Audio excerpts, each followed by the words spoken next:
우리 사랑하는 믿음의 형제 자매 여러분, 한 주간도 주님의 은혜와 인도하심 속에서 잘 지냈습니까?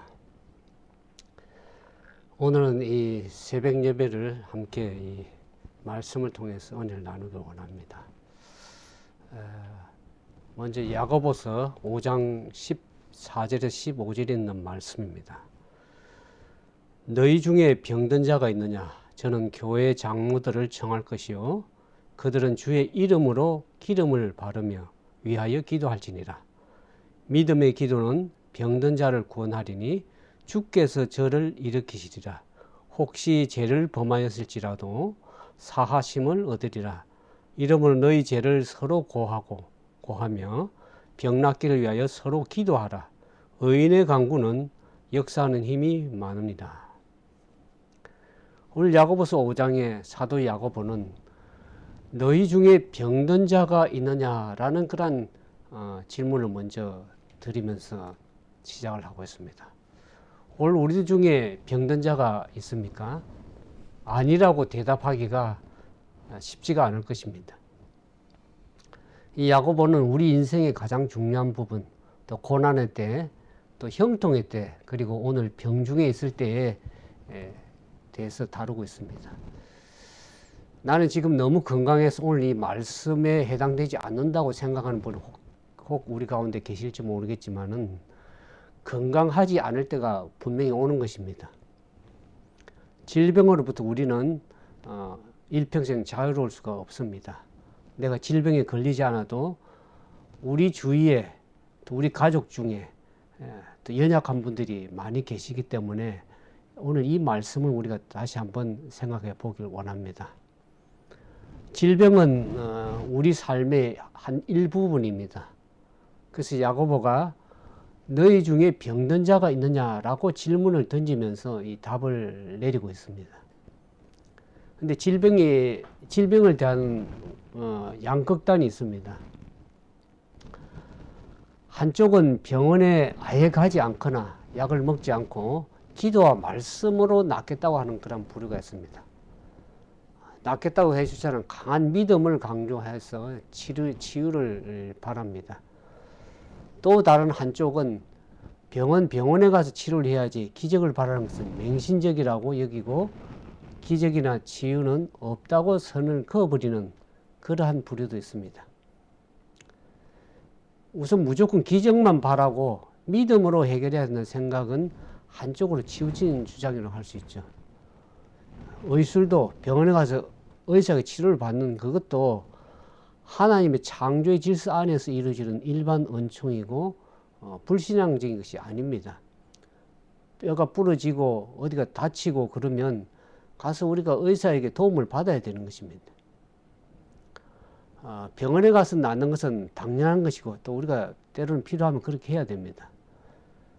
근데 병원에 빨리 가서 나올 수 있는 것을 괜히 시간을 끌다가 더 심해져서 악화되는 그러한 경우들을 종종 볼 때가 있습니다. 그리고 또 하나는 지금은 기적적 치유는 없다라고 주장하는 그 분류로서 과학적으로 증명될 수 없는 것을 믿지 않는 사람들, 그래서 기적을 부정하는 사람들이 혹 있습니다. 이것도 하나의 극단입니다. 하나님께서 필요하시다면 지금도 얼마든지 치유할 수 있다는 그런 믿음을 우리는 가져야 될 것입니다. 기적은 오늘날도 존재하고 있습니다. 우리 신앙의 기초 중에 하나는 하나님에게는 불가능이 없다는 것이죠.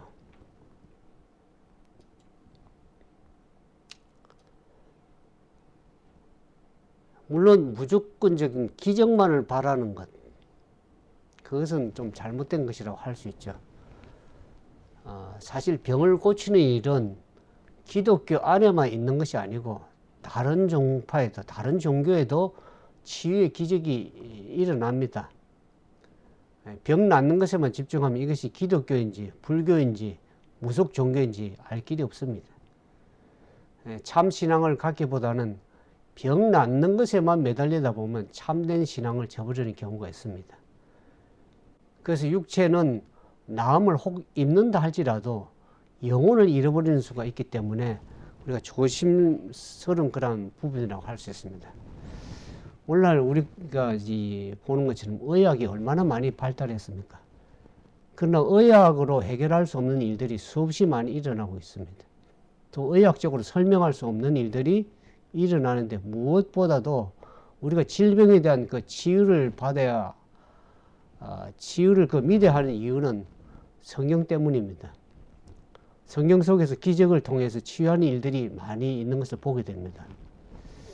그래서 성경의 내용이 사실이라면 오늘날 우리에게도 일어날 수 있는 일이죠.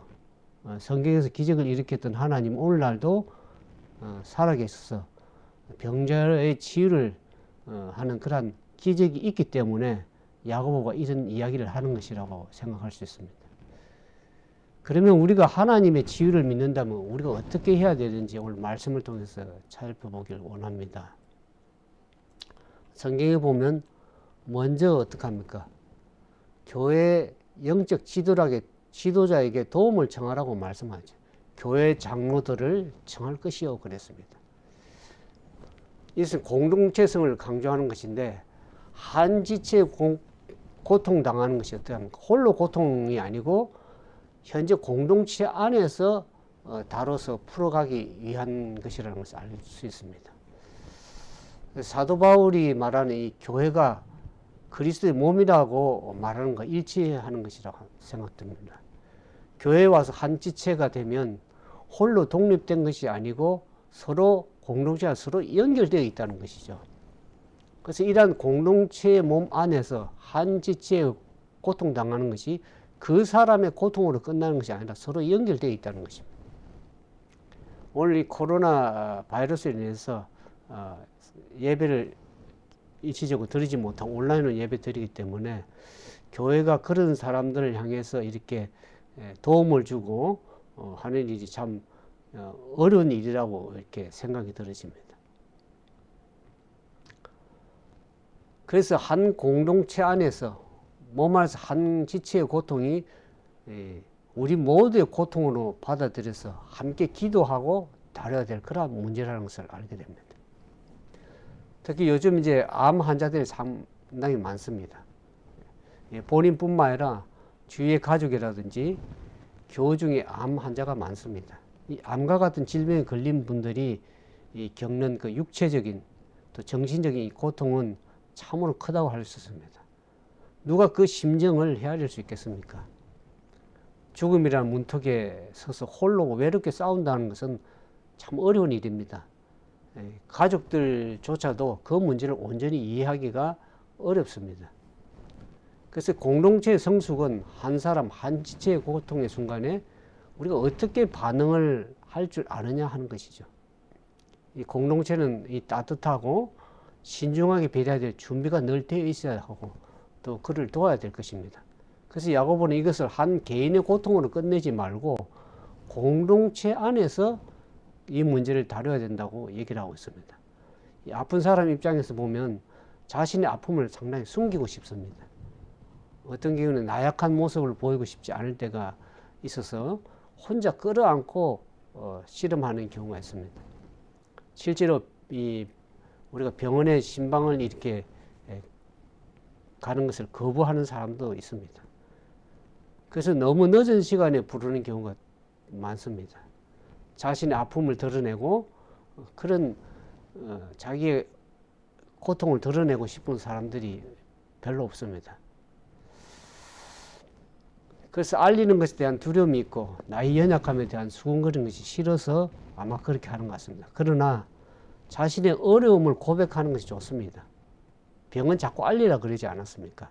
힘들 때 그것을 비밀로 하지 말고 어려운 순간에 홀로 끌어안지 말고 하나님의 공동체 안에서 이야기하고 함께 기도하며 믿음으로 나아가야 하는 것입니다. 특별히 교회는 그런 책임이 있습니다. 교회는 성도들의 고통에 직면해야 됩니다.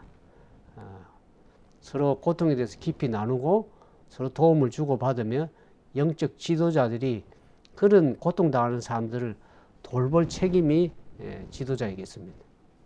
그래서 성경에는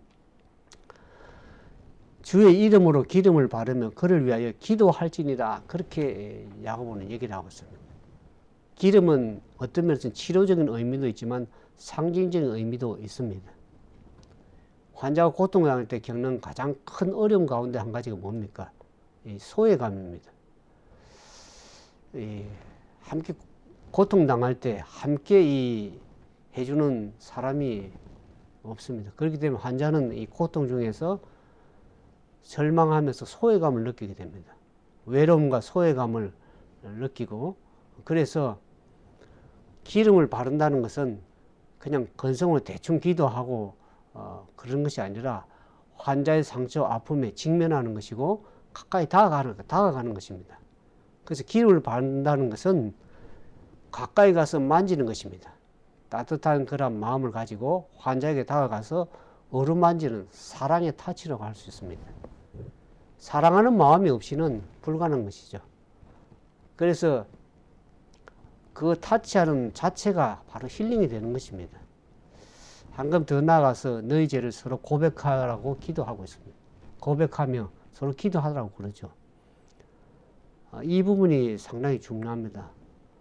무조건 병이 낫게 해달라고 기도하거나 믿습니다 하고 이렇게 일반적으로 선포하는 것만으로는 해결될 수 있는 그런 문제가 아니라고 생각이 들어집니다. 우리가 시편 103편 2절에서 3절에 보면 내 영혼아 여호와를 송축하며 그의 모든 언택을 잃지 말지어다. 그가 내 모든 죄악을 사하시며 내 모든 병을 고치시며 이렇게 얘기를 합니다. 근데 여기서 순서를 보면 어떡합니까? 질병의 치유를 이야기하기 전에 먼저 뭐합니까? 반드시 죄를 먼저 얘기를 하고 있습니다. 병을 고치는 사건 이전에 뭡니까? 죄를 사하는 그런 일이 선행되어야 되는 것입니다. 죄 문제를 먼저 다루게 됩니다. 이것을 보면 죄와 질병은 서로 연관성이 있다는 것이죠.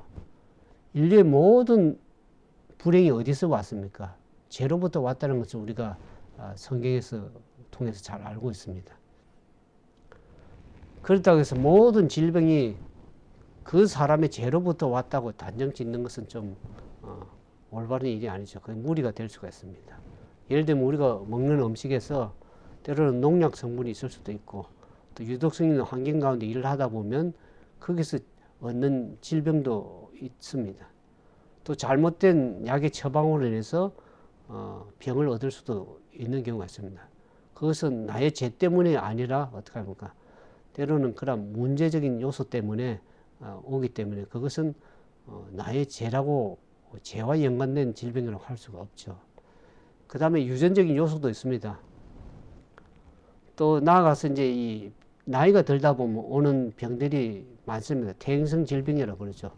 그런 질병들이 다양한 병의 요인이 있기 때문에 무조건 질병이 죄 때문에 왔다 그렇게 생각을 할 수 없습니다. 많은 사람들이 때로는 병에 걸리면 하나님 나에게 벌을 주시는가 이렇게 생각하는데 그렇지가 않습니다. 여기에서 죄를 서로 고하라는 것은 혹시 죄를 지은 것이 있다고 여겨지는 것이 있다면 그것을 함께 나누고 기도하라는 것입니다. 죄와 질병의 연관성이 있을 수도 있다는 가정하에 말씀하는 것이죠. 인간의 육체와 영혼은 어떻습니까? 서로 깊이 연결되어 있어서 서로 영향력을 미치고 있습니다. 몸 따로 마음 따로가 아니고 몸과 마음 하나 일치돼 가지고 마음이 아프면 몸이 병들고 몸이 아프면 마음도 연약해지게 되는 것입니다. 그래서 이 몸만 낫는다고 완전한 치유라고 할 수가 없습니다. 우리는 영과 혼과 몸을 가진 존재로서 이 몸의 치료뿐만 아니라 마음의 치료, 영혼의 치유가 일어날 때 그것은 온전한 치유, 회복이라고 할 수 있습니다. 그런 면에서 우리가 죄에 대해서 함께 다루고 기도하는 것은 매우 의미가 있다고 생각이 들어집니다. 영적 세계에서 그 치유를 어떻게 다룰까요? 우리 영적 세계에서 보면 그것은 전인적인 치유를 다루고 있습니다. 몸만 치유하는 것은 어떤 면에서 반쪽 치유라고 할 수 있죠. 의학이 다룰 수 없는 그런 영역이 분명히 있는 것입니다. 이것이 이제 교회가 가져야 될 사명이고 영역이라고 할 수 있죠. 야고보는 이 죄의 문제를 다루고 있는데 죄는 영혼의 문제라고 할 수 있죠. 몸과 마음 또 영혼을 이렇게 분리되어 있지가 않습니다. 몸에 질병이 있기 이전에 먼저 어디서 질병이 왔냐, 마음에서부터 질병이 와 있다는 것을 알게 됩니다. 그래서 이 마음의 질병은 죄와 깊이 연결되어 있다는 것을 알게 됩니다. 그래서 죄를 다루지 않는 치유는 결국 어떻습니까? 온전한 치유보다도 부분적인 치유라고 생각이 들어지는 것입니다. 그리고 때로는 그것이 일시적으로 몸만을 치유하는, 정상만을 치유하는 그런 치유가 될 수가 있죠. 사실 현대의학이 다루는 것은 뭡니까? 몸의 정상입니다. 일어난 정상에 대해서만 다루고 있는데, 혹 때로 이제 잠이 오지 않는다고 하면은 수면제를 처방을 해줍니다. 잠이 왜 오지 않은지는 근원적 이유를 찾지 않고 그냥 수면제만 처방을 해서 수면제 종류만 다양해지고 강도만 세다 결국에는 그 병이 더 악화가 되는 경우가 있습니다. 그래서 많은 사람들이 이제 결국 스트레스를 받다가 어떻게 하면 결국에 죽음으로 가는 경우를 많이 보지 않습니까? 그러니까 원인을 다루지 않고 정상만을 다루게 되면 그러한 문제가 일어날 수 있다는 것을 알게 됩니다. 왜 원인을 다루지 않을까요? 원인이 깊이 숨겨져 있는 문제이기 때문에 그렇습니다. 정상을 일으킨 그 근원적인 원인을 다루지 않으면 결국 질병은 다시 반복되고 악화가 될 수가 있는 것입니다. 그래서 이 죄의 문제를 다룬다는 것은 매우 중요한 성경적인 관점이라는 것을 알게 됩니다. 주님께서도 병을 낫게 하실 때 어떻게 합니까? 죄 용서를 먼저 말씀하십니다. 질병의 가장 근원적인 원인이 죄라는 관점을 말씀을 하시는 것이죠. 그래서 더 심한 것이 생기지 않도록 죄를 범하지 말라고 예수님께서 얘기를 하는 모습들을 성경에서 보지 않습니까? 그래서 사실상 이 죄가 질병을 가져오는 경우가 많습니다. 죄가 인간적인 욕심과 과욕을 만들어내고 이 과욕은 인간을 치지 못하게 합니다. 그래서 죄는 하나님이 정해놓으신 법칙을 무시하고 깨뜨려 버립니다. 우리의 불운과 고통과 이 파괴는 하나님의 질서와 원칙을 깨뜨려 버렸기 때문에 그렇습니다. 그래서 죄로 인해서 원칙을 깨뜨려서 결국에 불안과 두려움이 오게 되고 인체적인 몸의 균형이 깨어져 버리게 됩니다. 그 자세히 들여다보면 죄는 우리 삶을 파괴하는 원인이 되고 결국 우리 정신적인 세계와 육체에까지 영향을 미치기 때문에 그렇습니다. 그러면 죄가 무엇입니까? 죄는 하나님과의 깨어진 관계라는 것을 알게 됩니다. 하나님과의 관계가 깨어지면 어떻습니까? 모든 것이 망가지게 됐어요.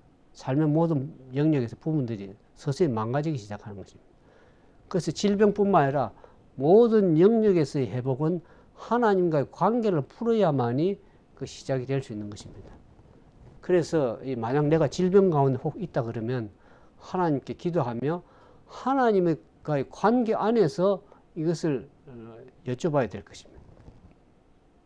우리가 기도하면서 하나님, 이 질병이 왜 저에게 찾아온 것입니까? 무엇이 문제입니까?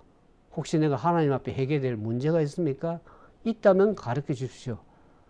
이번 기회를 통해서 하나님과 관계 속에서 바른 질서가 생기고 온전한 모습으로 회복되기를 원합니다라고 우리가 하나님 앞에 기도를 해야 될 것입니다.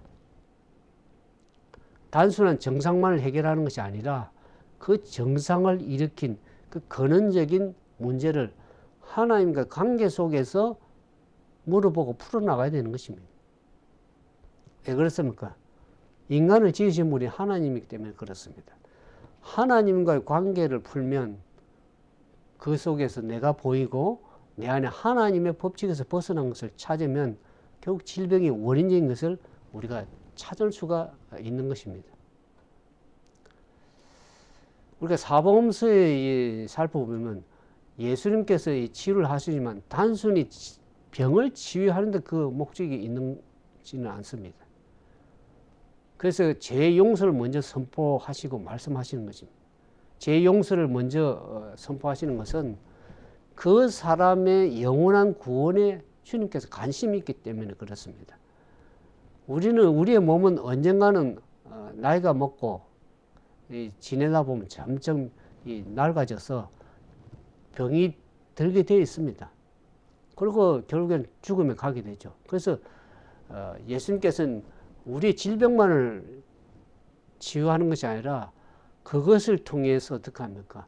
영원한 구원을 얻어서 예수 그리스도의 재림의 날에 우리가 주님 앞에 설 수 있도록, 우리 육체가 부활의 날이 경험할 수 있도록 주님과의 만남을 갖게 하기 위해서, 영원한 영생을 얻도록 하기 위해서 그렇게 주님께서 그렇게 말씀을 하는 것입니다. 하나님은 우리를 지으신 분입니다. 우리를 지으신 분에게로 돌아가지 않으면 우리는 온전할 수가 없습니다. 혹 몸이 낫는다 그래도 우리의 마음이 온전히 치료가 되지만 영혼의 온전한 재치유가 있어야 되기 때문에 주님께서 말씀하시는 것이죠. 그러면서 이 재해 문제를 해결하지 않고는 온전한 치유는 불가능하다고 생각할 수 있습니다. 이 땅에 수많은 병원이 있고 그 병원이 늘어난다 하더라도 병원이 해결할 수 있는 문제가 근원적으로 있습니다. 특별히 오늘 우리가 살아가는 현대사회는 단순히 그 질병 자체의 문제가 아니라 많은 문제들이 거기에 뒤섞여 있습니다. 거기에 정신적인 문제가 있을 수 있고 영적인 문제가 있기 때문에 그것을 다루지 않으면 해결되지 않은 병이 너무나 많습니다. 그래서 영적인 영역 속에서 회복이 일어나지 않는 육체는 아무리 건강하다 해도 제대로 구실을 할 수가 없는 경우가 있습니다. 그래서 인간의 재해 문제를 해결하지 않고 그대로 둔 이상에는 육체적인 정신적 질병도 끝이 없이 계속 늘어나게 될 것입니다. 예를 들어서 설명하자 보면 누군가를 용서하지 않을 때 그것으로 일어나는 증상들이 한둘이가 아닙니다. 그래서 이 다른 사람 미워하고 용서하지 않아서 끊임없이 생각하다 보니까 결국에는 병을 갖게 되는 경우를 종종 봅니다. 그래서 16절에 보면 그러므로 너희 죄를 서로 고백하며 병이 낫기를 위하여 서로 기도하라 그렇게 합니다. 서로 고백하며 서로 기도하라는 말씀은 서로의 관계 안에서의 문제가 있을 수 있음을 염두에 두고 하는 말씀입니다. 이 공동체 안에서라든지 우리가 사회생활을 하다 보면 어떡합니까? 서로 간의 그 관계 속에서 인간적인 관계 속에 오는 그런 문제들, 그런 질병들이 상당히 많습니다. 남편과 아내 사이에 또 서로 교우 간에 또 직장에서 서로 동료 간에 서로 관계 속에서 오는 그 문제가 너무나 많습니다. 그래서 그 서로의 관계를 문제를 풀어나가야 될 때 그 질병이 회복될 수가 있는 것을 보게 됩니다. 그래서 이 서로의 고백을 통해서 서로를 용서해주고 선포하는 것입니다. 그래서 서로 고백을 통해서 서로 얽힌 관계를 풀 때에 회복이 찾아올 수가 있는 것을 봅니다. 욥기서에도 보면 욥이 어떻게 합니까? 욥이 참으로 병들고 또 고통당하고 힘들어할 때에 어떻게 합니까? 마지막에 욥이 회개하고 돌이키는 걸 봅니다. 그러면서 하나님께서 욥이 잃어버렸던 모든 것을 회복시키는 것은 욥이 어떻게 합니까? 회복하고 회개하고 돌이키는 그것을 통해서 시작하는 것입니다. 자신의 연약함을 드러냄을 통해서 그한테 치유의 역사가 일어나는 것입니다. 공동체 안에서 또 관계 속에서 이런 일들이 일어나게 되는 것입니다. 그래서 질병의 문제가 이런 관계 안에서 서로의 관계를 통해서 일어나는 경우가 많습니다. 그래서 공동체 안에서 투명한 교제가 있어야 하고 그 안에서 정직한 서로의 고백을 통해서 하나님 앞에 더 깊은 기도로 나아갈 때에 하나님의 치유를 경험할 수가 있는 것입니다. 우리는 홀로 살 수가 없고 홀로 문제를 해결할 수가 없습니다. 혼자 고민하고 혼자 고통하고 끝내는 인생이 아니라 그 문제를 근원적인 문제를 공동체 안에서 가져와서 서로 관계 안에서 함께 기도하고 그 문제를 해결하는 방식을 야고보가 오늘 우리에게 말씀하고 있는 것입니다. 그래서 오늘날 이 많은 병의 원인들이 보면 서로 관계에서 오는 그런 질병들, 그래서 우리가 서로에게 고백하고 용서하고 서로를 용서하고 기도할 때에 우리가 많은 병에 또 많은 문제들이 해결되는 것을 보게 되는 것입니다. 15절에 보면 믿음의 기도는 병든 자를 구원하리니 주께서 그를 일으키시리라 그렇게 합니다. 이 치유를 위한 기도는 믿음으로 해야 됩니다. 우리가 다른 것에도 믿음이 필요하지만은 특별히 질병을 치유할 때 믿음이 필요하다는 것이죠. 우리 치유의 기도를 이야기하기 잠시 우리가 생각해 볼 수 있다면은 가능한 질병에 걸리지 않도록 최선을 다해서 노력하는 것이 반드시 필요합니다. 자기 마음대로 생활하고 마음대로 이렇게 건강법칙을 떠나서 그렇게 생활하고 먹고 마시고 생활해온 그 결과에서 병이 걸렸을 때 함께 무조건 병이 낫게 해달라고 무조건 기도하는 것은 그것은 문제가 있습니다. 우리가 건강하기 위해서 할 수 있는 일을 최선을 다해야 되는 것입니다.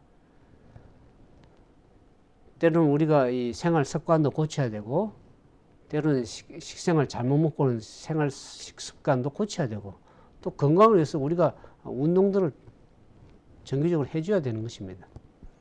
그래서 우리의 몸은 우리 스스로의 것이 아니고 성경은 어떻습니까?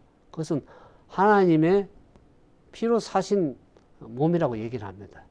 그래서 너희 몸으로 하나님께 무엇을 하든지 먹든지 마시든지 무엇을 하든지 하나님께 영광을 위해서 사용하라고 그렇게 얘기하지 않습니까? 또 성경은 우리의 몸은 하나님의 성전이라고 얘기를 합니다. 그래서 술, 담배를 하지 말라는 말이 성경이 없다고 하는 분들이 종종 있습니다. 그런데 우리의 육체의 부분에 문제가 생기는 것은 그것은 우리의 신앙에도 문제가 있게 되기 때문에 영향력을 받기 때문에 그렇습니다. 그래서 우리의 몸에 하나님의 거룩한 성전이라고 얘기를 하는데 우리 몸의 성전에다가 담배 연기를 계속 집어넣으면 뭐 몸을 하생방 훈련을 시키는 것도 아니고 그 몸이 얼마나 많이 고통을 당하고 것입니까? 자기는 기분 좋게 연기를 마셨지만 그 몸이 상당히 안에서 고통을 당하는 것입니다. 그리고 우리 이 과식을 하거나 또 밤 늦은 시간에 몸에 좋지 않은 음식을 먹으면 그것도 건강에 해치는 것입니다. 또 때로는 사람들이 이 휴식 없이 일 중독에 빠져가지고 일만 열심히 하게 되면 지나치게 일을 하면 어떡해? 몸이 결국 망치게 되는 것입니다. 그래서 자신의 몸을 잘 돌보는 것, 그것도 하나의 영적인 일에 포함되는 것입니다. 우리의 몸을 하나님이 주신 몸이기 때문에 가급적 건강을 해치는 일을 우리가 삼가하고 주의해야 되는 것입니다. 또 현대의학이 아무리 발달해도 질병은 여전히 늘어나고 기승을 부립니다. 오늘 병원에 가보면 얼마나 많은 환자들이 많아요. 제가 이게 페이스북을 하는데 다 건강한 것 같은데 보면 아파서 병들어서 고통당하는 사람들이 너무나 많아요. 보니까 저분이 잘 살고 있는 것 같은데도 보면 정신적인 문제, 가정의 문제, 특별히 몸에 고통당해서 병들어서 고통당하는 영혼들이 얼마나 많은지 알 길이 없습니다. 건강하게 사는 것, 건강을 유지하는 것은 하나의 우리 삶의 영적인 삶의 한 부분이라는 그러한 시각을 우리가 가져야 될 것입니다. 건강을 잃으면 한순간 우리 삶은 위기를 맞이할 수가 있습니다.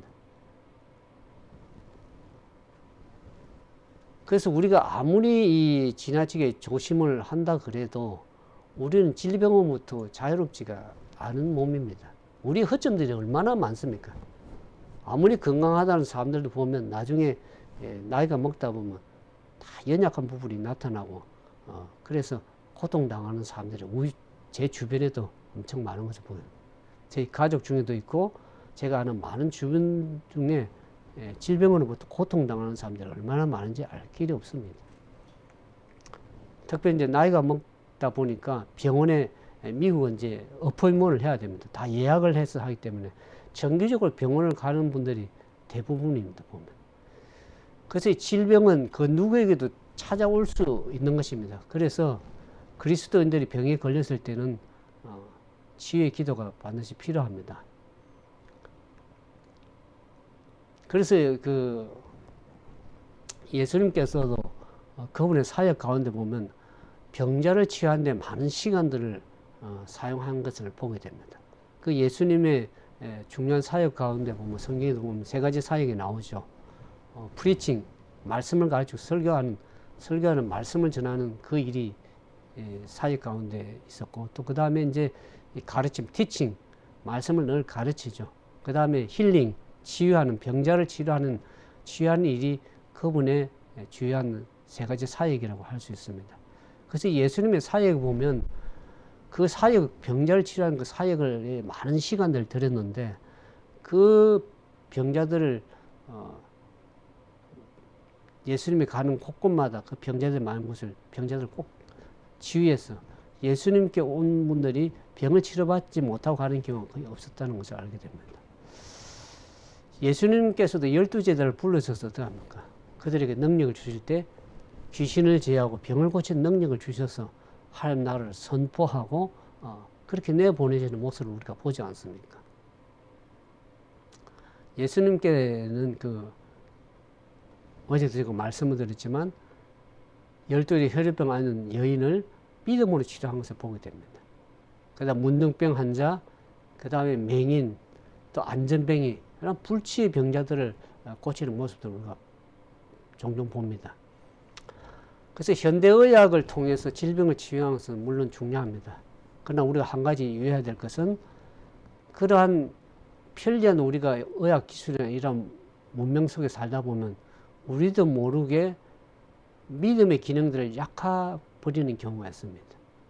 아프면 즉시 가서 약을 먹고 또 의사를 찾아가 진단받는 그것만으로 생각을 합니다. 그러나 어떤 경우에는 병원이나 약에만 전적으로 매달리는 것은 우리 신앙인으로서 한번 생각해 볼 필요가 있습니다. 우리가 병이 나서 무조건 가서 약을 먹고 처방받기 전에 기도하는 일이 필요합니다. 하나님께 여쭤보는 일이 필요합니다. 우리 삶에 무슨 문제가 있는지 하나님께 먼저 가져가야 될 것입니다. 우리의 삶에 최고의 도움이 되는 분이 하나님이십니다. 우리의 질병뿐만 아니라 그 질병 오는 그런 원인적인 문제에서 또 모든 삶의 문제까지도 하나님께 그 뜻을 묻고 그분의 뜻을 구하는 것은 우리 신앙인으로서의 반드시 먼저 구해야 될 그런 첫 번째 일이라고 생각이 들어집니다. 우리 가운데 구체적으로 역사하시는 하나님의 경험에 대해서 그것을 사모할 필요가 있습니다. 그런데 많은 사람들이 이제 의학이 발달하고 요즘에 좋은 약들도 많이 나오죠. 그러다 보니까 그거에만 전적으로 의지하려고 하는 경우가 있습니다. 예수님께서 우리에게 병을 치유할 수 있는 그런 권세를 주셨음에도 불구하고 그것을 사용하지도 않고 구하지도 않는 경우가 종종 있는 것을 봅니다. 예수님의 제자들도 보면 그들이 예수님께서 그들 내보낼 때 병을 치유할 수 있는 귀신을 내어 쫓고 병을 고치는 그러한 권세를 주셨음에도 불구하고 제자들이 어떻게 하면 그것을 사용하지 못한 제자들이 사도행전 2장에 보면 오순절에 성령의 역사함을 경험하게 되고 그 다음 변화되는 모습을 보게 됩니다. 그래서 사도행전 3장에 가보면 사도 베드로 요한이 어떻게 합니까? 성전에서부터 날 때부터 걷지 못하는 그 안전뱅이를 어떻게 합니까?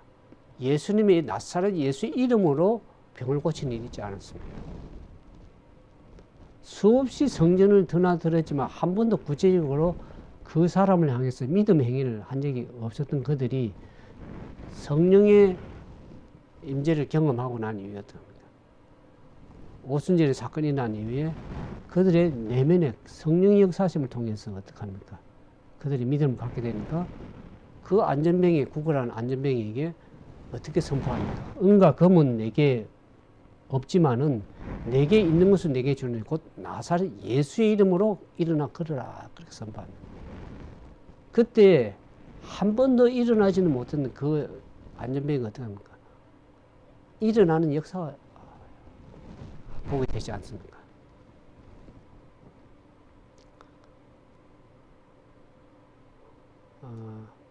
예수님께서 필요하다면 병자를 일으키시고 고치실 것입니다. 근데 오늘날 예수님께서 어떤 기적적인 일을 행하지 않은 경우를 보면 그들이 어떻게 합니까?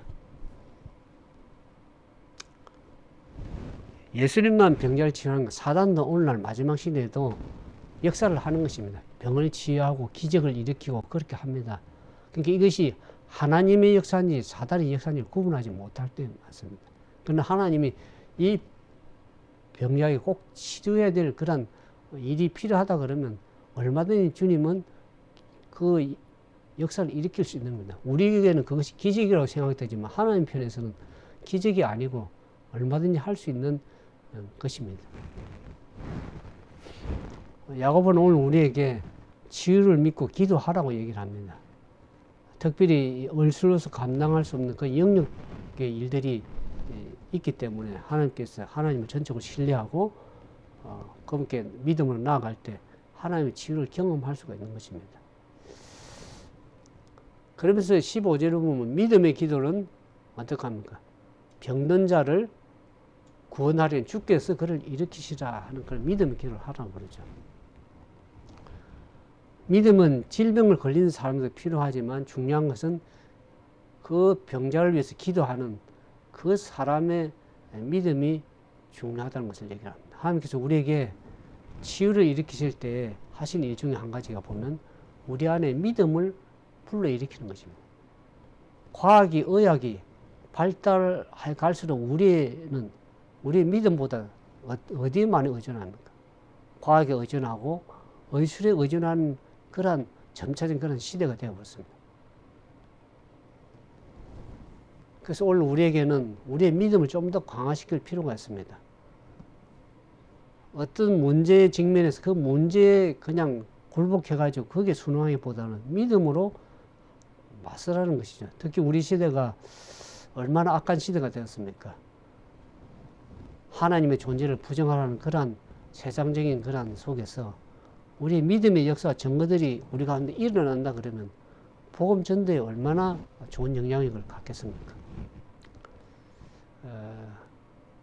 오늘 우리가 기대하는 것은 병이 낫는 기적도 기적이지만 그 일을 통해서 하나님의 영광이 드러나고 복음이 전가되는 기회가 된다 그러면 얼마나 좋겠습니까? 하나님이 역사하셔서 그 병을 치료하실 때 그것은 하나님의 역사라는 것을 알게 되고 그것이 하나님 편에서 보면 하나님께서는 불가능이 없죠. 능치 못할 일이 없다는 것을 믿게 된다 그러면 그것을 통해서 믿는 자들이 나오게 되고 그래서 하나님의 역사라는 것을 경험하게 될 때 우리가 복음을 전도할 수 있는 그러한 좋은 기회가 될 수 있는 것입니다. 그래서 일전에 그 건강 집회에서 보면 그 금식하고 기도하면서 할 때 그 오랫동안 손이 오그라들고 펴지 못했는데 그것이 어느 날 손이 펴지고 하는 것을 보면서 사람들이 깜짝 놀라는 것을 봅니다. 그러면서 그것이 하나님의 그들이 기도하고 하나님께 초점을 매어 달리면서 그렇게 금식하고 기도할 때 그 오래된 질병에서부터 치료가 되는 것을 보면서 하나님께 영광을 돌리는 그런 모습들을 종종 보게 되었습니다. 그래서 우리가 하나님께서 낫게 하시려고 하면 얼마든지 낫게 하실 수 있는 것입니다. 근데 왜 하나님이 그를 병을 치료하시고 살려줘야 하는가 하는 것이 문제죠. 우리가 히스기야 왕 성경에 보면 히스기야 왕이 어떻게 합니까? 죽음의 위기 속에서 하나님께 매달려 기도했더니 그분의 생명을 15년 더 연장을 시켜줬습니다. 그러면 그 15년 동안 그 목숨이 연장이 된 것을 그것을 인생에 잘 주님의 뜻을 헤아리고 그 주어진 연장된 생명의 연장 기간 동안에 잘 믿음으로 바른 삶을 살아갈 때 얼마나 큰 영광이 되겠습니까? 그게 축복이 됩니다. 근데 히스기야 왕은 그 생명된 연장 동안에 자기의 삶을 하나님의 뜻대로 순종하지 않고 그럼으로 인해서 결국에 그 생명된 연장이 오히려 더 복이 된 것이 아니고 독이 됐다는 것을 알게 됩니다.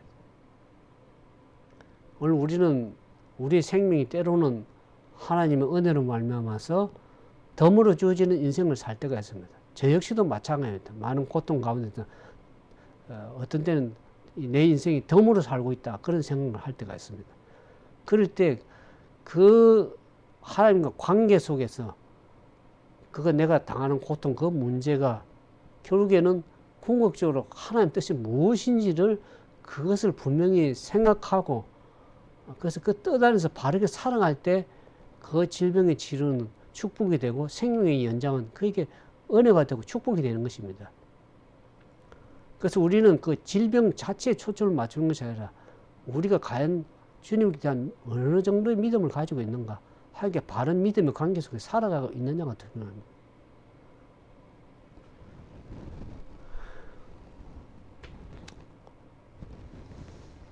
우리 의인의 강구는 역사하는 힘이 크다고 성경은 얘기를 하고 있습니다. 의인은 오늘 우리가 마지막 시대에 살아가는 하나님의 백성들, 그리스도인들을 할 수가 있죠. 하나님의 백성들의 기도는 역사하는 힘이 큽니다. 이 땅을 살아가는 우리는 문제만 터지면 그 문제를 급급해서 그 인간의 지혜로 판단력으로 그 문제를 해결하는 방식이 아니라 믿음의 방식으로 문제를 해결하는 그러한 삶의 믿음의 생활 패턴을 우리가 가지고 거기에 초점을 맞춰야 될 것이라고 생각이 들어집니다.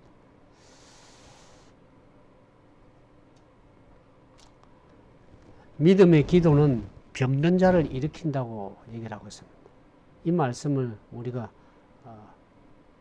하나님의 말씀을 믿는 가운데 우리의 건강을 잘 준수하면서 결국에는 그 몸을 치료하시는 분이 하나님의 은혜고 능력이고 우리에게 주신 그 몸의 회복력을 주신 분이 하나님이십니다.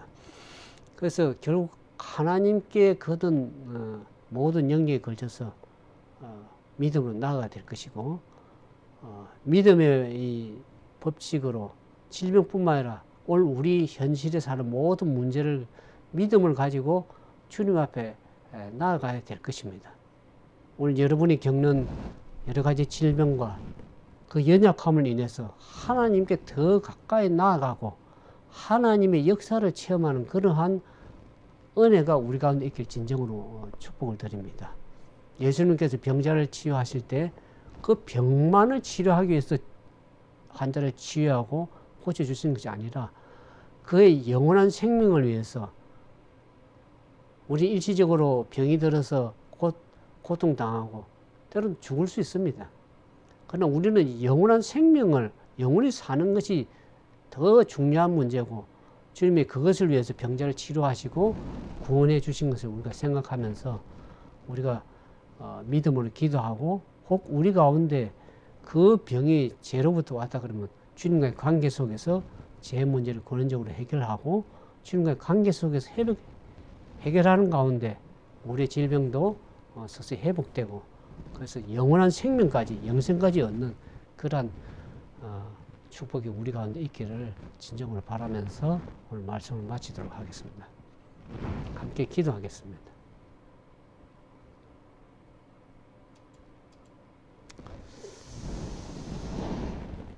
사랑과 자비가 많으신 거룩하신 아버지, 때로는 우리가 원치 않은 질병으로 우리의 또 연약함과 또 우리의 부족한 죄의 습성으로 잘못 먹고 잘못 살아와서 병든 적이 있습니까? 오늘 우리를 불쌍히 여기시고 오늘 우리 자신을 하나님의 관계 속에서 바르게 회복해서 우리가 무엇이 하나님의 뜻인지 우리가 또 어떤 삶을 살아야 될지 어떻게 살아야 될지를 주님 앞에 묻고 주님 앞에 나아감으로 우리의 몸과 마음과 영혼이 회복되고 치료되기를 원합니다. 의학이 아무리 발달해도 의학적으로 다 해결할 수 없는 그런 문제가 있다는 것을 오늘 우리가 살펴보게 되었습니다.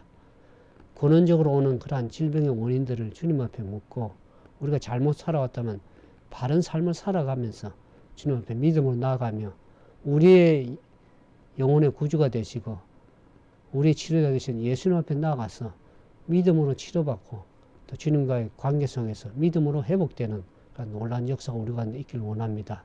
그래서 마음이 회복되고 영혼이 회복되어서 육체적인 질병만으로서 치료되는 것으로 만족하지 않고 영생에 이르고 주님만을 의지하고 나아가는 것, 참된 믿음을 가짐으로 우리 삶이 더욱더 주 안에서 강건해지고 행복한 그러한 믿음의 삶이 되기를 원하오니 우리에게 은혜를 더하시고 믿음을 더하셔서 주님 안에서 영육간에 회복되고 강건한 그러한 믿음의 삶이 될 수 있도록 도와주시옵소서.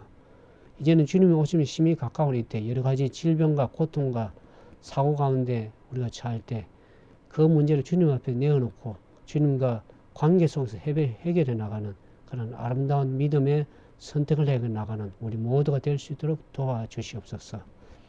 이제는 하나님 아버지의 다음에 없는 은혜와 예수의 무한하신 사랑과 성령의 말할 수 없는 탄식을 역사하심을 통해서 우리가 다시 믿음을 회복하고 주님께 나아감으로 우리의 모든 문제와 근원적인 질병까지도 회복될 수 있는 그런 놀라운 역사가 우리 가운데 이 마지막 시대에 일어날 수 있도록 은총을 더해 주시옵기만 온전히 바라며 우리 죄 가운데 구원하신 우리 주님 예수님 이름으로 감사하며 간절히 기도드리옵나이다.